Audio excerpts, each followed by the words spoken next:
tensions rise at the U.S.-Mexico border, and Congress is working on a bipartisan border bill that some say it doesn't really secure the border at all.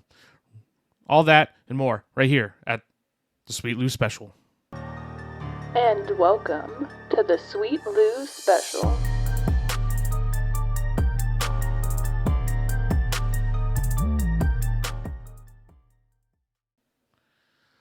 Okay, start off the show here.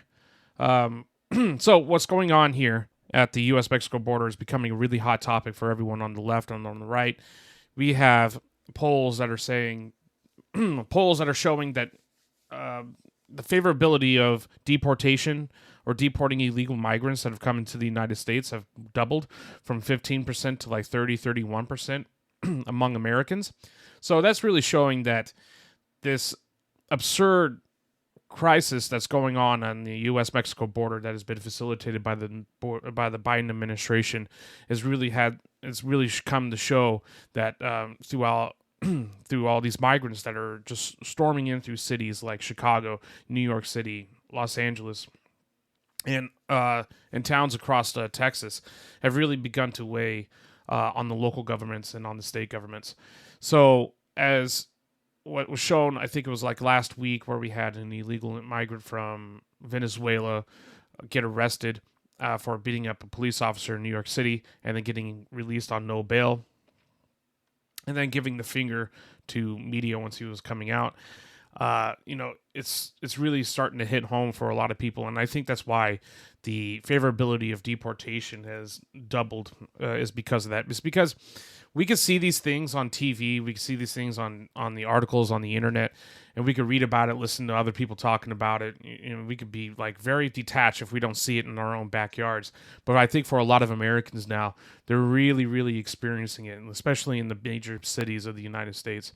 Because there's a lot of people in Chicago, New York City, that are wondering, like, why are these migrants that have broken the law to get here in the United States illegally are getting all these benefits funded by the state, by their taxpayer dollar, and, like cell phone bill, places to stay. I mean, they're even closing down schools in New York City so that they have a place for migrants to stay, because the influx, the city can't stand it, cannot, support financially, and it's becoming really difficult for them. I mean, you even have the governor of New York coming out and saying that these people are not supposed to be assaulting our police officers. These people can't, So even the Democratic shift, I think, and what it seems like, which I hope, because I think it's even a fracture inside the Democratic Party about whether they support the deportation of illegal migrants. And whether, this is a sustainable thing, because millions of migrants have come into the country in the past couple of years just under the Biden administration, and there's been a large influx of illegal migrants coming into the country under his administration in comparison to his two predecessors. Even while he was vice president, you still have Barack Obama deported a lot of migrants out. But according here, let's see here. So there's also a bill that's going to be being worked on right now in the Senate or in the Congress about getting this funding for CBS, or not CBS, goodness, CBP, and really trying to combat this flux of illegal migration that's going on our U.S.-Mexico border, especially in Texas.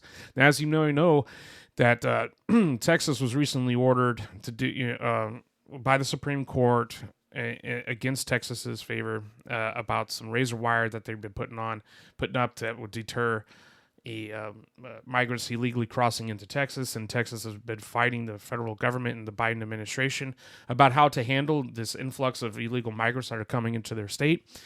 And so it's a real back and forth, as if we don't need another war. We need to have another pissing match against the federal government in the state of Texas. Now, a lot of states have reportedly given their support in favor of Texas, again, with their combating the illegal migration into their state. One notable, especially Ron DeSantis of Florida, Governor Ron DeSantis of Florida. And from what I read, that he's given some kind of support either by activating National Guard or something. I don't have the full details of what he said he was going to give or as support to Texas in their surge of illegal migration. However, so there's been a lot of talk from House Speaker Johnson and Republicans about, hey, we need a standalone bill here that was not as going to push the hand or force the hand of Joe Biden to do something about this surge of illegal migration, because frankly he's not doing anything about it. I think his puppet masters are not wanting to do anything about it. They want a virtue signal. It's like, oh, no human is illegal. It's like, okay, well, that's why we have prisons. There are people that are illegal, or commit crimes that, should be in prison. So, I think people can be illegal. I don't think we would be so favorable to allow Adolf Hitler to become a U.S. citizen or or something like that. You know what I mean? So to say that, I believe that it is not a right to be able to come into the United States if you're not a citizen. It is definitely a privilege, just like in any other country on this earth. It is not a right for me to be a Canadian citizen. It is not a right for me to become a citizen of any other country. Just, point one on the map. It is not a right. It is a privilege. Okay. So we do need to do our due diligence into vetting people who may not be the most desirable in the sense of, do they have a long list of convictions, crimes, rape, murder, theft, armed robbery, stuff like this. As someone that has gone through the migration process here in the United States is a very, very lengthy process, very lengthy, if you're trying to do it legally. And so, I mean, in a way, I do understand why people want to go out of their way to pay these coyotes to get them across the border illegally. But even that is shady. But the process legally is just taking so long.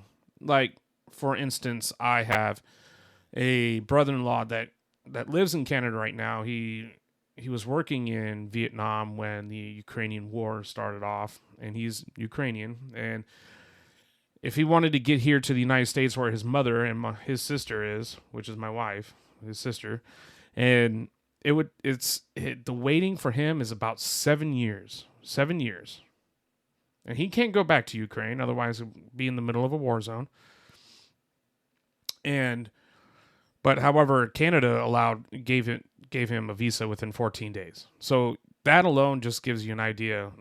That's just one example of many, many other examples out there of how the U.S. immigration system just needs to be revised in itself, because there are a lot of good people that want to come to the country, but they can't, simply because the process is so lengthy, and the federal government just takes their sweet time to approve these applications that it just becomes unbearable for many people out there. So on that level, I can understand why. But then that's not the only reason why people are coming into the country illegally. They're also being exploited by the coyotes and by the cartels, so that as diversions, okay, where they bring in a surge of migrants into one spot, and so it gets all the concentration from the authorities, from CBP, to come down there and deal with that situation. While they're distracted, they can go off to another side of the border and just try to sneak across other people that are carrying fentanyl, other drugs, and whatever it is, smuggling money, guns, whatever it could be. I mean, the sky's the limit on what they're smuggling into the country. So it's not just that. You have families being exploited. You have families getting killed, drowning down in the rivers, or suffering by roaming the desert, of Arizona and Texas, and dying of dehydration and heat exhaustion. And, and it's all being exploited by the cartel. They're taking money from families. They're taking money from people with the hopes that they can get across the border safely into the United States and be able to do whatever the hell they can do, because then take full advantage of whatever policies that we have currently in effect, where, you just claim asylum and you get to come in, you give you a court date, you can show up, cannot show up. The federal government is just not making any effort to discourage illegal migration in the United States right now. Everyone knows it. Word gets out fast. The cartel's smart. They're going to make a money buck off of it. the only ones that are having to pay for it is the U.S. taxpayer, local governments, and towns and cities that are on the border. Granted that we have, not just Texas, but you got Arizona, New Mexico, and California, and that's receiving a whole bunch of migrants off on the border as well.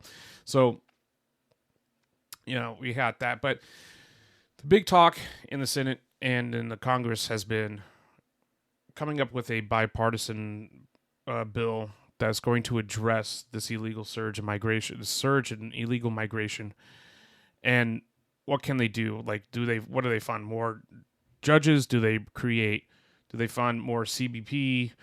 It's basically what the House wants to do is that they want to make sure that the president is enforcing the laws that are already in the books that the president should be enforcing when it comes to the U.S.-Mexico border.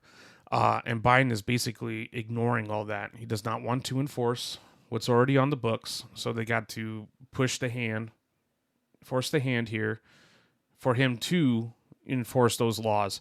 It is not a shall enforce law. It is a should and will. It's a will enforce law that Biden is ignoring. So, of course, there's no such thing in U.S. politics anymore about standalone bills.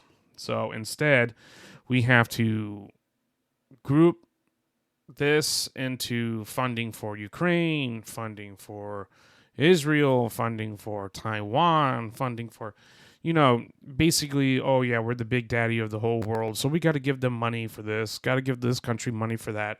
I mean, we got to continue funding all these wars, funding all. I mean, you don't get any benefit. It's not like, Democrats want to talk about giving free healthcare, want to give about free this and that and childcare or whatever it could be, but yet the billions and billions and billions of dollars are very fast to go to Ukraine and Israel and Taiwan and South Korea. All this, all in the name of the, security of the United States, which, is a different debate and we could talk about later. But I think it needs to be addressed, obviously, about the border. It is obviously a hot topic. And for Biden to not really address the issue in an election year where even Democrats are getting split about how they feel the border should be enforced is a real shoot in his own foot. He's really shooting his own foot on this one. It's going to be a hot topic for Donald Trump in this election this year. And, is it going to be able to pull out enough numbers?